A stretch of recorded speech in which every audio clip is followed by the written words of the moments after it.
Hi, I'm Dr. Sage Bolte. Before we start our time today, I just wanted to start by saying the topic of body image can be triggering for some. You might notice an unexpected wave of emotions or feelings you haven't had for a while. So take care of yourself during our time together. Be kind to yourself. If you need to pause, pause.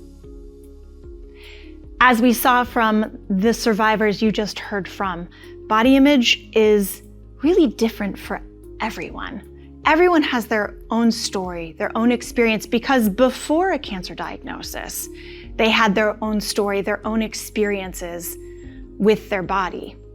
And when we talk about body image, that's really the view of one's appearance, of one's body. And that has a significant role in the way we view our self-image, the view of our whole self. And so today we're going to talk about what affects body image after a breast cancer diagnosis.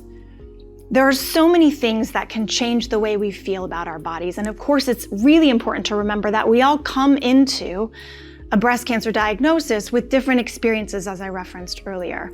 We may have had a really positive sense of our body prior to breast cancer, and we may continue to have a positive sense of ourself. We might have had a negative sense of self prior to breast cancer, and perhaps this cancer diagnosis has rattled that further. But it's so common because of the common experiences associated with a breast cancer diagnosis and its treatment for women to experience altered body image. The side effects like weight gain or weight loss, hair loss of all types, the changes in your skin, scarring that can occur on your breast from a port. If you've had a DEEP or a tram flap, perhaps you have scarring there. That has also influenced sensation changes. Maybe things hurt to be touched, or maybe they're more sensitive to be touched. And ultimately, the changes in the breast can have a negative impact on one's sense of their body image. It also can have a positive impact on one's body image. But before we get further into talking about how we can enhance the way we feel our bodies, first and foremost, it's so important to acknowledge the loss that a cancer diagnosis brings. It doesn't mean we need to bathe in the loss and grief. It doesn't mean that we have to wear this heavy blanket forever. But we have to acknowledge that grief is part of the process of healing and acceptance, and ultimately moving forward and living big in life. Grieving the losses, validating the feelings that we have, validating the thoughts that we struggle with, and offering some different thoughts, and we'll talk about that in a little while, is so important because our society puts a huge emphasis, unfortunately, on body image with topics like what is sexy, or how a woman should look, what breasts should look like.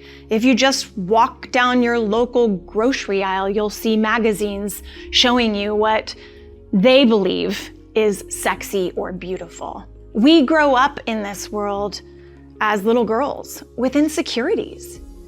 And often as we get older, thankfully, either with support and help or just maturity, we're able to move through them.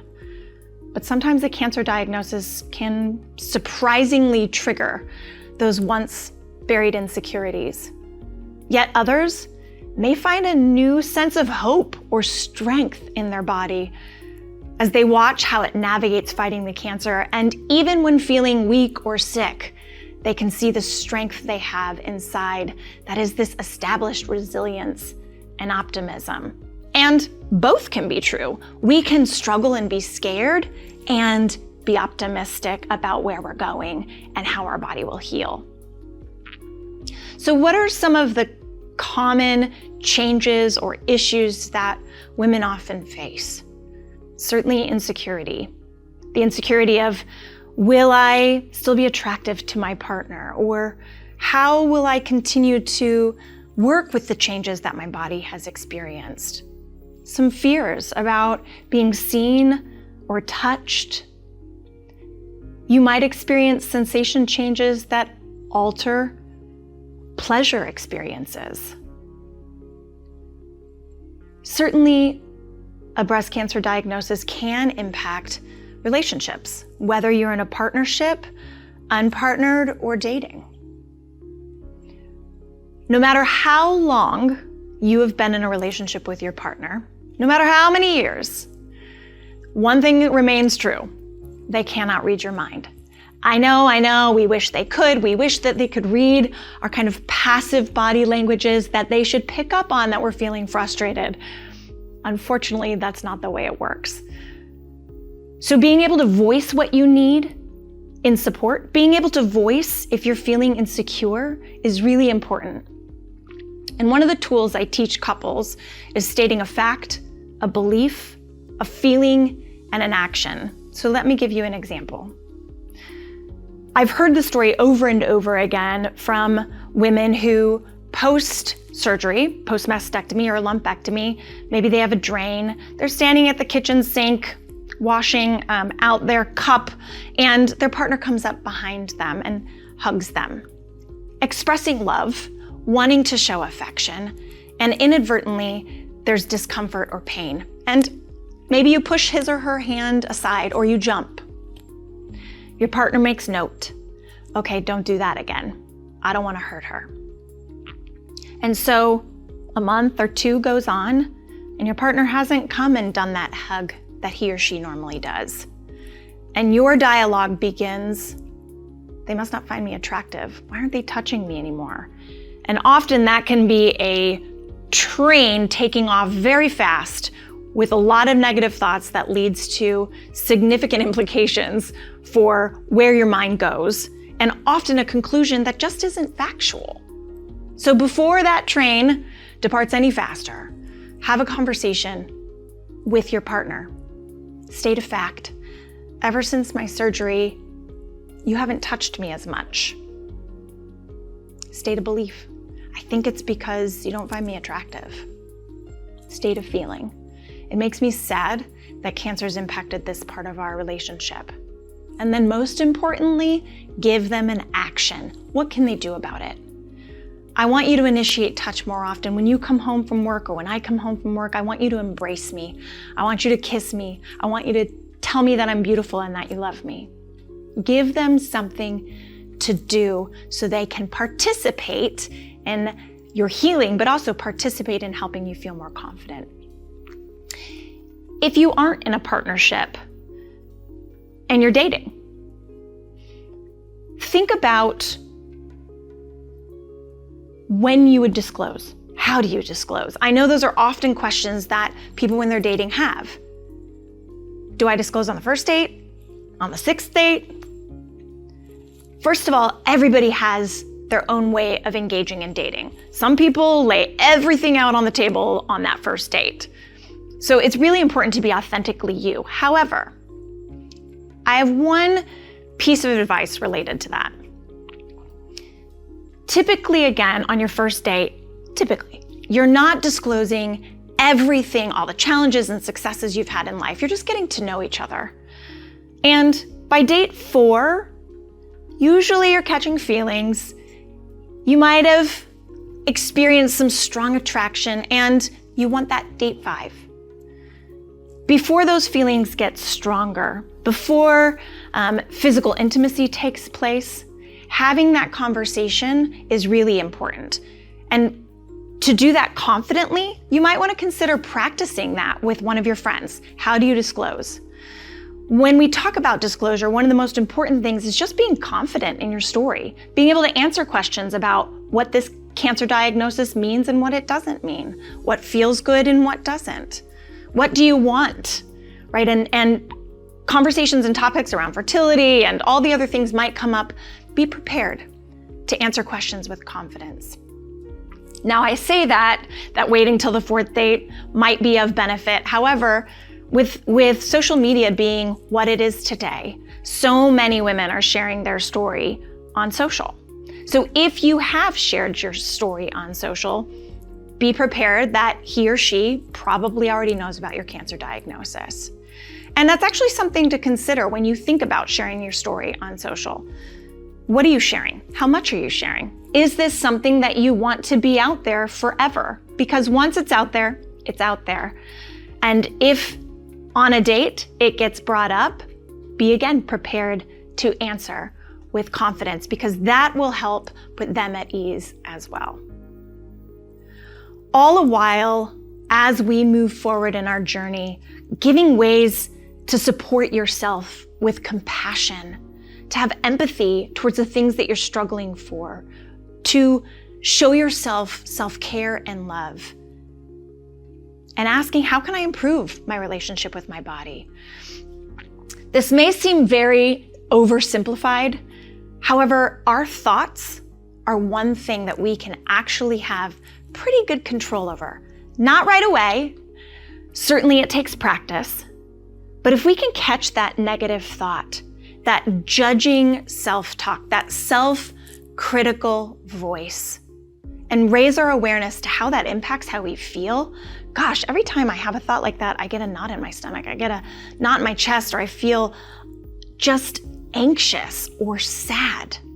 When we can catch that thought, be aware that that thought can be reframed to something more positive that can ultimately impact our feelings. So for example, if you wake up every morning and think, ugh, I look like that again, how might that make you feel?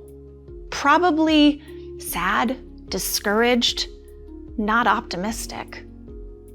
But what if instead, when you caught that thought, you offered yourself a different thought?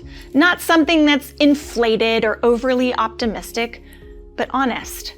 Like, I'm going to do everything I can today to help my body heal, right? And offering yourself that thought as soon as that negative thought happens allows you to shift, reframe, and focus on what you can control. The other opportunity we have is evaluating and changing not just our toxic thoughts, but perhaps toxic relationships. Are there people around you who are draining you? I like to picture it like a sponge in a bucket full of water. You know, there are times when that dry sponge gets put in that bucket and all the water goes into that sponge. All the energy is taken from that bucket. Are there people in your life who are sucking you dry? Now is an opportunity to reassess who you're spending energy on, and then who fills you up? Who offers you affirmation? Who offers you hope, encouragement? Those are the people that you can choose to put in that bucket. Because cancer provides us a great excuse to exit out of toxic relationships. It doesn't mean, we can stop working at our place of employment if we don't like one of our team members, but we can evaluate how much we want to interact with them. We can evaluate how much we want to interact with our in-laws or others in our life. And we have control over how we let them affect us. Another tool, when that thought enters in your head, ask yourself, would I say this to another person? If I wouldn't say this to another person, why am I saying this to myself? I know that sounds oversimplified, but there is truth in catching those thoughts and really challenging them. Because if we wouldn't say it to someone else, why are we offering such negative thoughts to ourselves? Shift, move, reframe. Instead of, I'm ugly, my smile is still my smile. If you can't find a physical descriptor initially that you can align with, maybe try to find a positive characteristic about yourself that you feel good about, or ask a friend to give you something positive in reflection on your body image that you can hold on to, that you can use and say to yourself on a regular basis. Another reminder, we put a whole lot of energy into body image, and especially when we're in relationships, thinking that if I'm not the way I used to look, or if something is a little less normal, than it used to be, right? If my breast doesn't look like it used to, that my partner won't want me or someone won't want me. But let's remember, the majority of relationships, at least the long and healthy ones, are not solely established on physical attributes, right? They're established on connection, on transparency, on sharing life together, on sharing challenges and sharing joys, so much more than physical attributes. So how can you live into a healthy and happy life? Certainly, again, when we think about what we have control over, take control of what you can in everyday matters. Your sleep, caffeine and alcohol intake, your exercise and movement. All of those can play a positive role in how you feel about your body. Is there something you can wear that helps you feel more confident? Is there something you can do to your hair that helps you feel more confident? Are the relationships in your life the ones that offer you encouragement, hope, again, fill you up? And one of the other areas you can ask yourself to really tune in on, to check in on, how much time are you spending on social media? Oftentimes we find ourselves sucked into other people's social media lives. And that can be a dangerous path because it can fuel the fire of negativity. Maybe we see someone from our high school who's had all these accolades and looks amazing, and we are constantly berating ourselves with, why couldn't I be that? Why am I not that? Or we see another survivor who looks like they're just doing so much better than I am. That's not helpful information. That's not encouraging information. In fact, it's often a trap and a quick spiral down to, I'll never have, I can't, I won't. And what we want to be filling our heads with is, I can, I am capable, I am beautiful. Certainly, women I often hear say, I don't want to talk to a plastic surgeon. That feels so vain. There's nothing vain about going and talking to an expert, whether it's a plastic surgeon or an esthetician, about an area on your body that you feel less confident on. Maybe there is something simple that can be done to help enhance the way that you feel about that area of your body, or to help minimize a scar, or to help with hair that's changed. Seek out support, and that can be seeking out a support group. That could be seeking out support from your faith community. That could be seeking out support from a therapist. But getting other eyes and ears involved in your life to help ground you and offer you different statements than the ones that you're offering yourself when negative, and or growing those positive ones, are so important. Plus, just hearing in a support group that other people are struggling with the same thing you're struggling with can certainly help you feel less alone, less isolated, less alienated.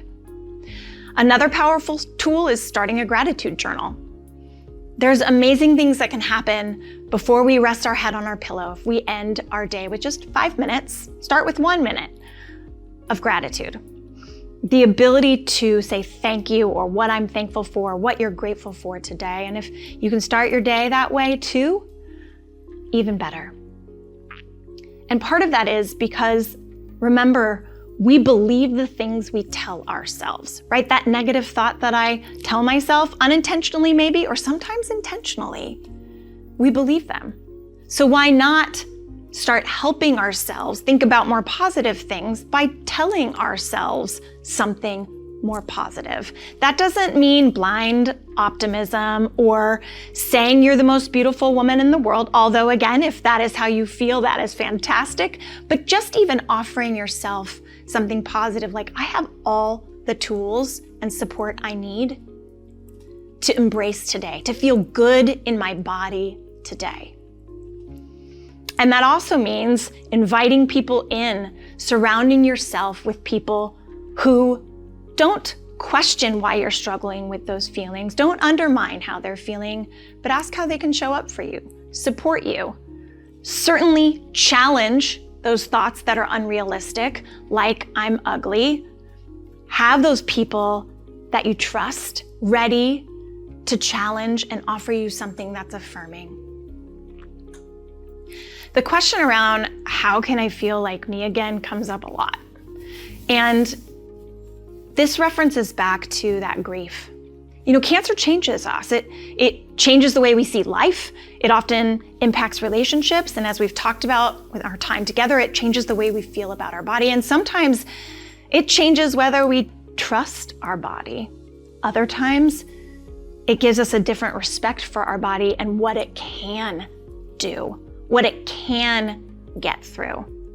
So we may never feel like ourselves again. You may not feel like your pre-cancer self again, but that doesn't mean that you can't feel stronger, sexier, more beautiful, smell and take in life in a bigger way. It just means it can't look the same because we can't go backwards. But we can do the things that we know, again, help fill us up. What are the things that you loved before cancer that you can still do? Sometimes we focus so many on so many of the things that we can't do, we forget all the things we can. I loved exercising, great. What kind of movement can you do? You may not be able to run that marathon yet, but can you do a walk with a friend? Can you take a hike? Can you get in your body and connect to your body? How can you feel connected to your sense of self? By listening, by filling yourself with things that are positive, by taking time to acknowledge when you're hurting and giving yourself something that you need in that space. And maybe that's taking just a couple minutes a day to do something special just for you that helps you feel better about your body, better about your body image. Maybe it's that lipstick you've wanted to wear for a while. Maybe it's that blouse that you saw that you really wanted to buy.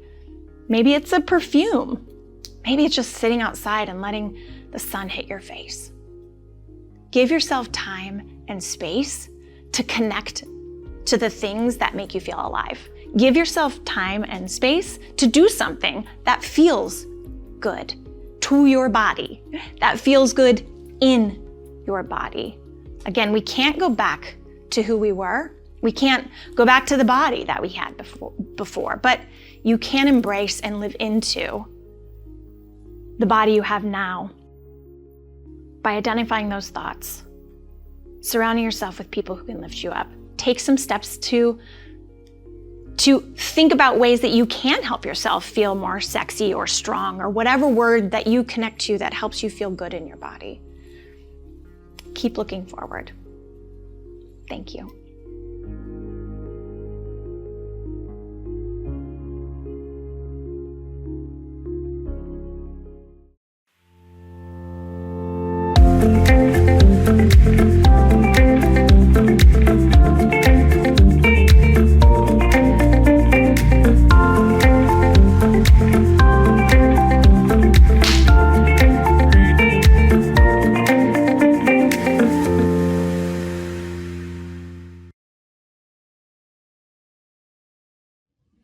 Hi, I'm Eukarya Borden.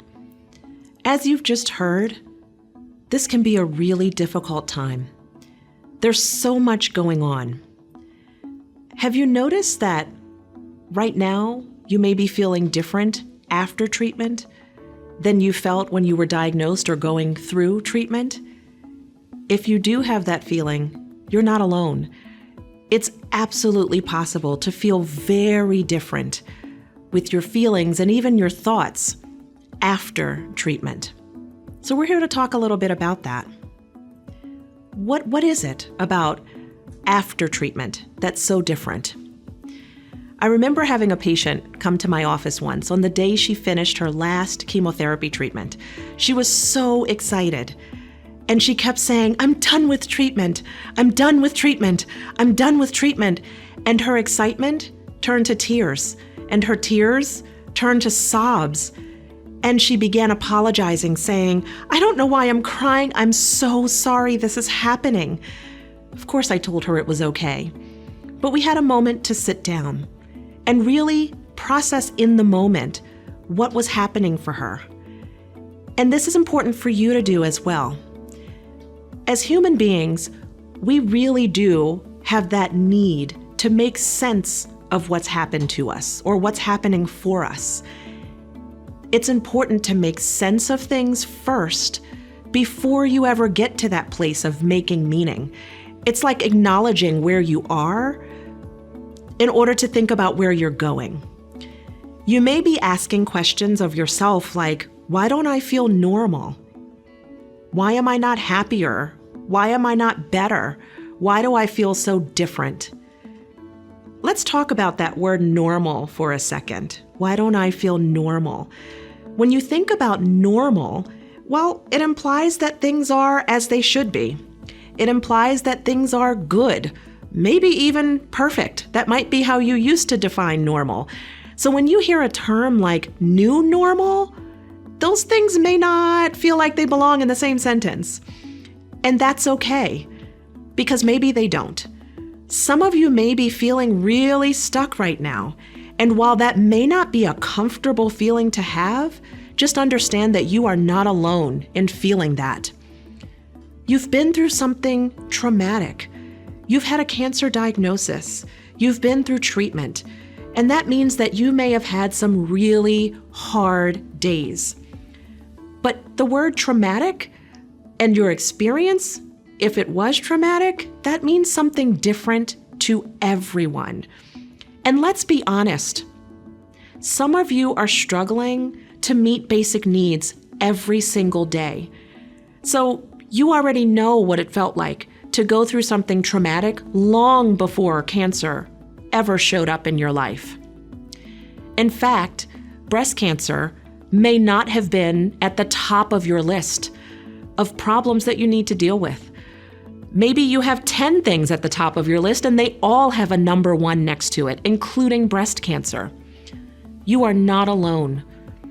I can only imagine that having breast cancer during the pandemic, that's got to be incredibly difficult. Maybe you've had to come to your appointments alone. Maybe you didn't have your loved ones sitting with you during treatment to hold your hand when you were just feeling so scared. Maybe you weren't able to connect with your relative across the country that's your biggest supporter. This looks different to everyone. What you really want to do is give yourself permission to make meaning from your new story when it's appropriate. Because remember, you might be in that place of making sense out of what's happened for a longer period of time than you thought initially. We don't get to that place of making meaning immediately. It's not necessarily a destination. It doesn't mean that one day you wake up and you've already made meaning out of your experience and now you move forward. You might be in that process of making meaning for a while. Why do we even need to make meaning? Quite simply, it's how we're built. We do want to make meaning. We do that whether we think about it consciously, but it's happening all the time. When I say make meaning, this could be big things or small things. Big things could be like, you know what? Now that I'm done with treatment, I'm going to launch a new company. I'm going to move across country. I'm going to sell my home and backpack across the United States. I've always wanted to see the national parks. I mean, those are big things that someone could do. But there are small ways to make meaning, and it's not that they're small. It's just when you think about things in comparison, which is something that we also tend to do, but they're just as big. This could be, I want to eat healthier, and I'm really happy about the fact that I'm doing that. It could mean I have better relationships now after treatment than I ever had in my life. It could mean that I'm setting boundaries in a different and healthier way, and I'm really proud of that. It could be that you now understand what self-care means for you. It doesn't mean you have an entire new self-care regimen or workout regimen that happens an hour a day, 5 days a week, but maybe for once, you're taking the time that you need, 30 minutes out of a week to take care of yourself. And all of those are really, really important things. There are so many opportunities right now for you to grow beyond that traumatic experience. It's something that can feel hard to do, and it happens a little bit at a time. I think so often we hear people talk about one day at a time. Here's another moment to be honest with yourself. Sometimes getting through one day can be difficult, so it may not be a day at a time. It could be an hour at a time. It could be moment to moment, and that's okay too. All of those are opportunities for growth after this traumatic experience. Take the time that you need. Allow your process to unfold naturally. That can feel uncomfortable for some of you, right? I can say that even for myself, because we like to know. We want to know what's next. But this is one of those times where we might not know that, and it's getting comfortable with not knowing. It's important to do, though, because it's ever evolving. The meaning that you assign to your experience today may not be the same 2 months from now. It's okay, and in fact, I would encourage you to expect that you may find a different meaning the farther out you are from treatment. So many times, I would talk to patients who had already been through very difficult times in their lives, very difficult times. And yet, they're still here to tell me about it, which means that they coped well. You may not think about the fact that you've been through so much already, because we don't connect that to a cancer diagnosis. But in that other experience, you gained some very important coping skills. How did you get through that last experience or last 2 experiences in your life that were very difficult? Because some of those ways that you coped, you can still use to cope right now. So what am I saying? I'm saying pause. Make sense of what's happened first. Don't rush to making the meaning. It's already unfolding. Give yourself time. Don't should on yourself. What I mean is, don't say to yourself, I should be farther along in this process. I should stop crying now that treatment is over. I should be feeling better. Those kinds of statements put pressure on you and can actually make you feel worse. It's like I've heard said before, don't put a period in your life where there may be a comma. Just because treatment is over doesn't mean that there won't be other days where you don't feel like yourself. In fact, that is actually what is normal. And there may be more to come as you continue along your path of making meaning and starting to feel like who you are now, which is just as great. Stay tuned.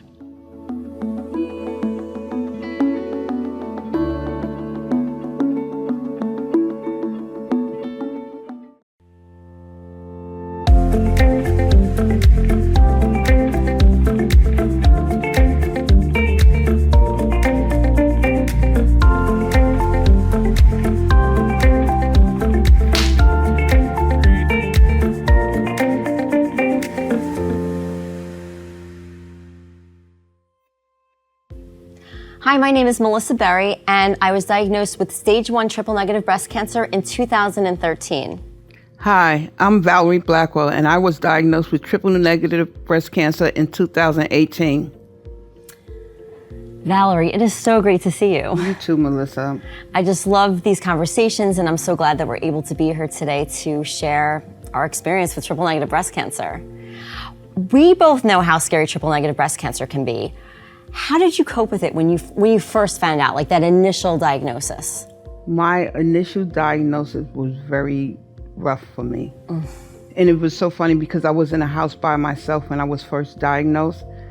And I didn't know when the doctor called me to cry, to yell, to scream. And what I really did, I just got down on my knees and pray. And what I did, I heard a voice say that you're going to be okay. You're going to go through what you have to go through, but you're going to be okay. And it was scary. I was fearful. I was afraid.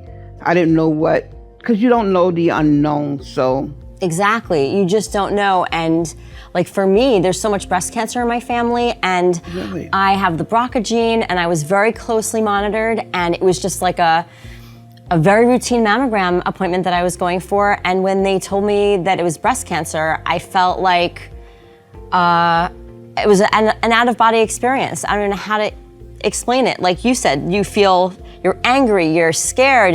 It was, for me, mostly, I think, disbelief. I thought to myself, it can't be that breast cancer. It just can't be. But isn't it so funny also that we not only, when we first diagnose it or we hear that diagnosis, that we worry about ourselves, but we worry about our family also. Oh my And gosh. listen, we worry about our children, we worry about our spouse.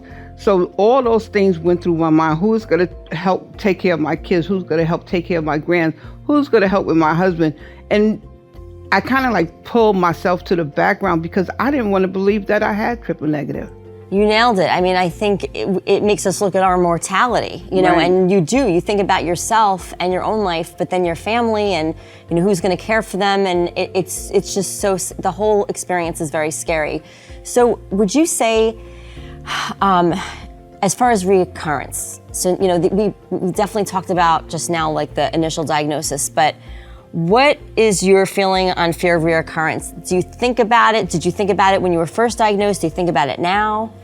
I never really thought about it, but we have to know as triple negative breast cancer patients that fear, we have to normalize fear because it's part of life. But if we normalize it, we know that we care about life. So my diagnosis I had to say that fear can't live in my house. Faith and fear can't live in the same house. So I have to choose one. And I had to find resources and people to help me cope with that fear that I was having. Yeah, I mean, the whole recurrence topic it's heavy. And I think we all deal with it in a different way.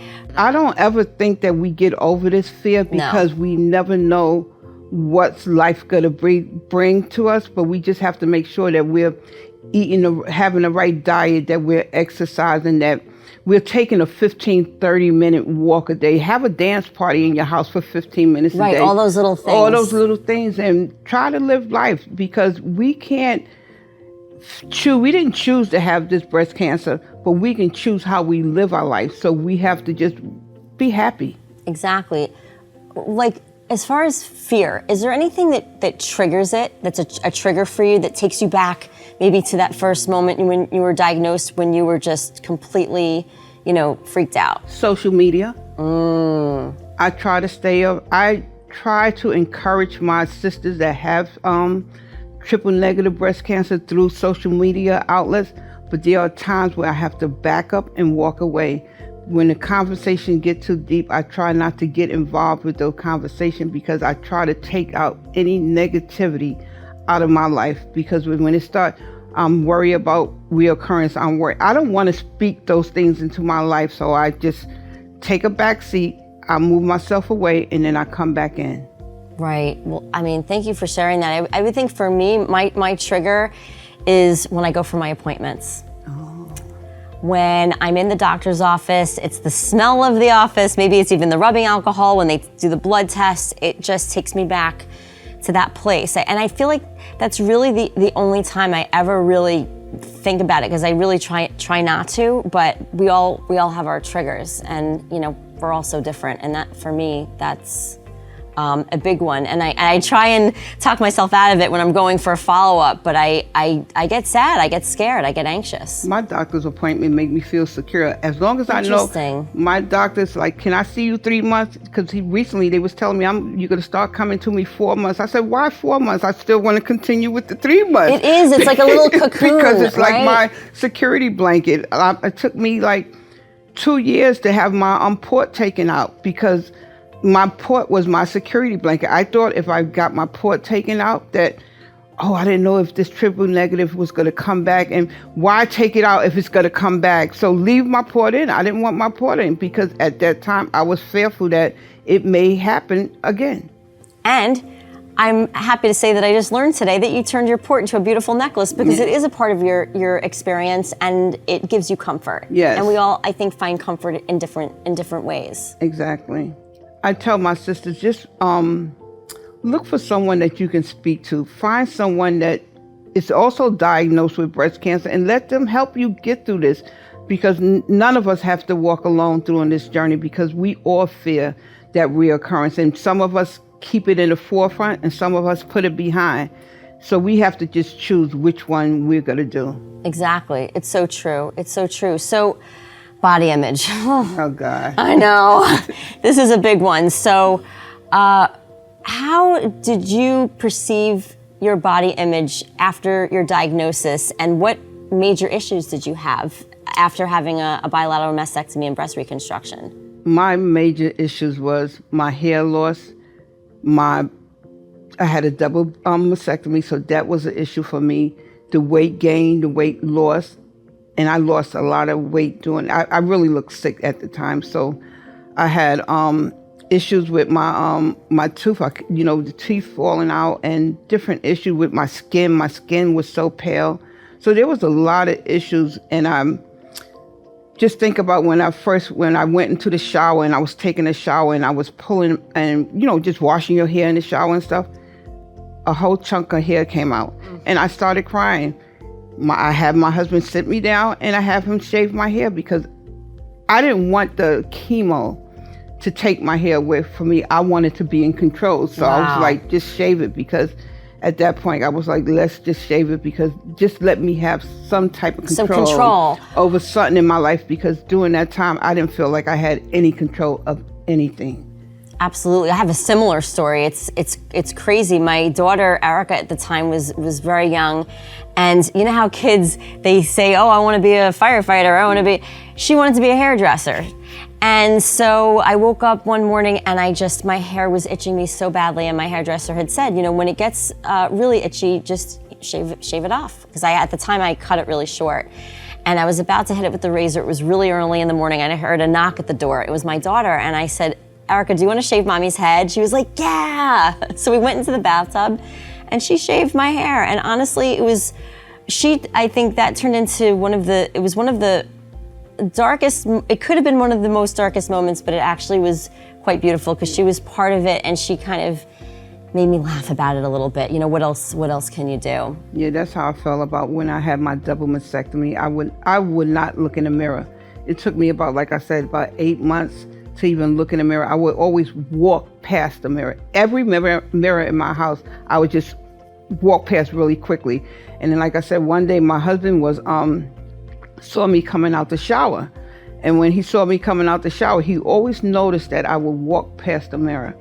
And he took me in front of the mirror and held me and said, you know what? Without breasts, without anything, I'm still going to love you. It doesn't make a difference if you have breasts, if you don't have breasts, because, we as females, our looks and our body shapes, our body image is everything. Everything. We don't even like to try on swimsuits, let alone, lose our breasts, right? Exactly. I'm saying we already have weight issues. We worry about our diets. We worry about, because we're so busy taking care of everyone else that sometimes we forget about ourselves. And so it became I became more aware of my body image during my treatment, because I had more time to sit at home and, oh, look, I'm gaining weight, or I'm not eating, or I can't do this, or I can't do that. I don't have no breasts. I don't even have a bra that I can fit no more. Right. So what do I do now? And even when my husband wanted to hold me or just we don't even talk about sex, because that's part of body image, that what Absolutely. You do, pull the covers over yourself? Absolutely. No, it's a really, talk about vulnerable. For me,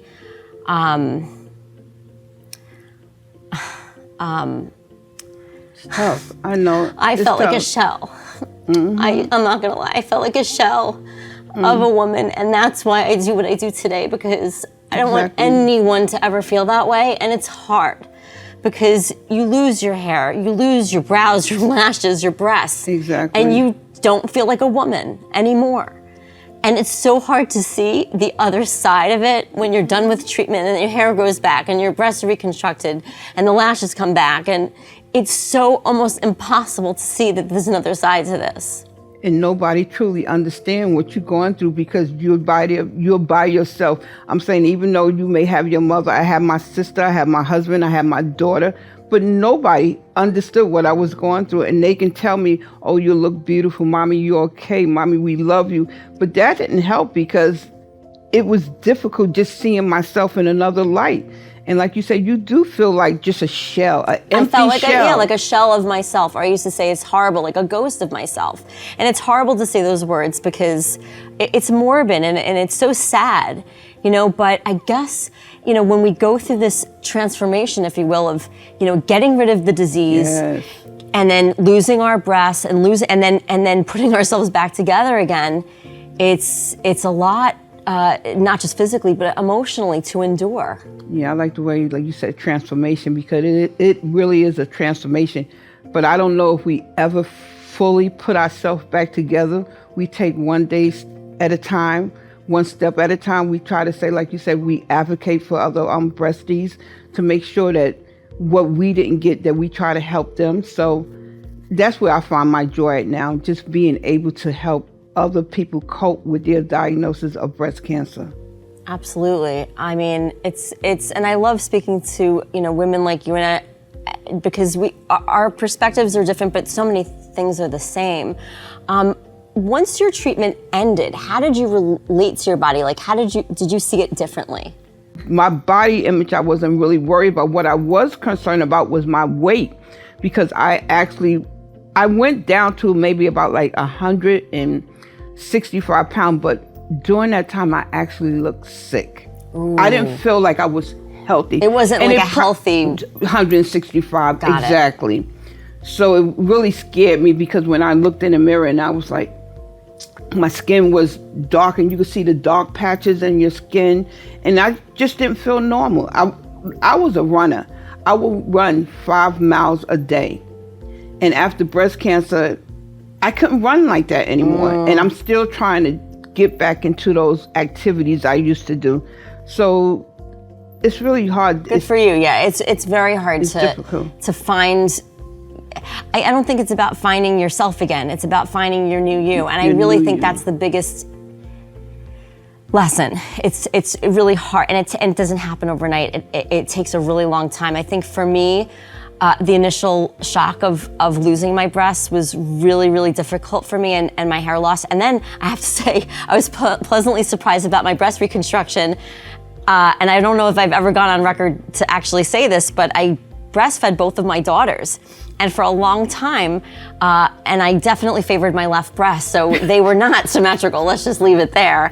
And I would never want to have had to go through what I went through, but at the end of the day, I actually am happier with my breasts now. So for me, I was able to really accept my new body after my reconstruction and after the healing and all of that. But I also experienced weight gain from the drugs, from the chemo. Like, there were some days I didn't want to eat anything, and some days it was almost like being pregnant. I wanted like macaroni and cheese and bagels and every, all the carbs.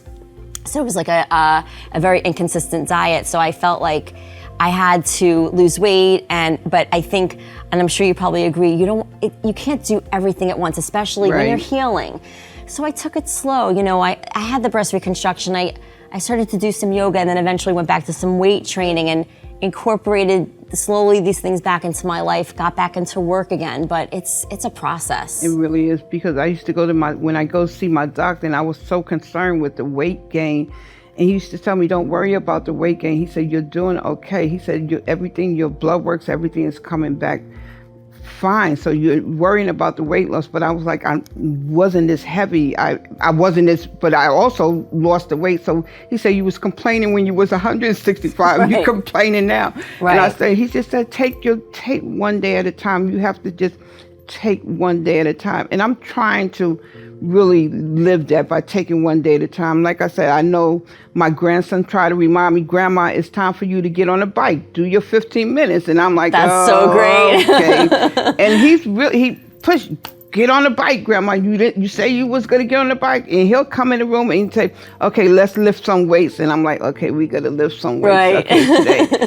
But I'm trying to, like you say, get back into those, trying to normalize things again. Absolutely, and that's such a beautiful perspective, and I really think what you're saying will help so many. I wish I had listened to you when I was in the thick of it. But what would you say really helped you accept the new you and feeling positive about your body again? What helped me was that I had, during my quiet moments, I had to sit and just think about what was important in my life, what really was important in my life. And I wasn't just talking about, this, that, I had to really, I taught, was spiritual, was it my diet, was it just everything for me, my physical, what was important, and I had to figure out those things first. And once I realized what was important to me, I said, I'm going to get rid of all the negativity out of my life. First of all, I have to get the stress. There are some good stress things in your life, but to get rid of the things that was causing me stress. If somebody was bringing negative vibes towards me, I was like, let's get rid of the negative vibes. Only positive energy can live in my life now. Me accepting my new me, I don't know if it was one particular thing, and it definitely happened over a long period of time, but I think looking at my daughters and wanting to be a role model for them, overcoming things, and just doing nice things for myself. We always hear about self-care Sunday and all those things, but I think, taking good care of yourself also helps to accept your new you, and not to look externally for something that's going to help you to accept that, but to try and accept yourself and love yourself the way that you are. But certainly, our community is amazing, and I think that, we share the love, and look, we all have our moments when we don't feel like ourselves, even 8 years out. I will tell you, I never thought I'd be sitting here. I was a fashion and beauty publicist. Okay. I didn't even want anyone to know that I had breast cancer. So talk about going full circle, now being an advocate. And I think that, who knew? We have so much in common, because I didn't want no one to know that I had breast cancer. Really? Yep. Wow. I sat there. The only person I told was my sisters, my brothers, my children, and my husband. And I told them, don't tell anyone, because I felt like it was like a spot on me. Like I didn't want everybody just feeling, sad or discouraging. So I wouldn't allow them to tell anyone. I would not allow them to tell them. And then one morning I woke up and like, it's okay. Yeah. It's okay to share my story now. I'm comfortable with it. And I'm glad that I was able to get to that point to share my story, because I didn't want anyone to know that it's hard. I mean, I remember when I was diagnosed, this is how scared I was. When I was first diagnosed, I was so relieved to hear that I was going to have chemotherapy during the summer, because I didn't want to go to drop my daughter off and pick her up at school with a wig on. And I don't want anyone to ever feel that way. We should be able to go through the treatment and still live our lives and not hide and not be scared. So I hope, again, that's another good lesson that we're hopefully sharing here, that it's nothing to be ashamed of, and people want to help, your network wants to help, and we're all different. There's different, feelings that we have about, sharing the news with, our family members, our coworkers. It's scary, and it's a huge transition. Yeah, I'll tell everybody, just embrace your new self, because it's really a new you. So embrace your baldness, embrace your breast or flat chested, whatever you're gonna choose to do. Just embrace yourself, embrace life. Just be happy, because like I said earlier, that we don't choose to have breast cancer, but we can choose how we live this life.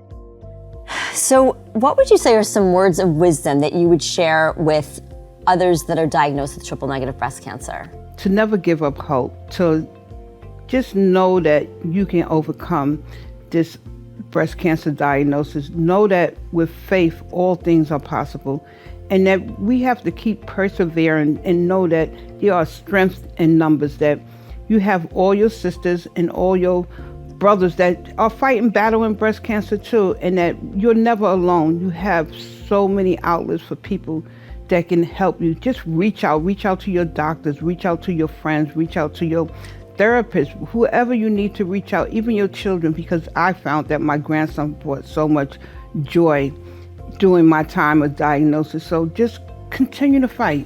That's amazing, and I couldn't agree with you more that sometimes, you know, the advice to give to someone is just to simply reach out and to accept help when people offer it, and you can find it in so many different places these days, including in your own home. So thank you so much for talking to me today. This has been amazing. You're welcome.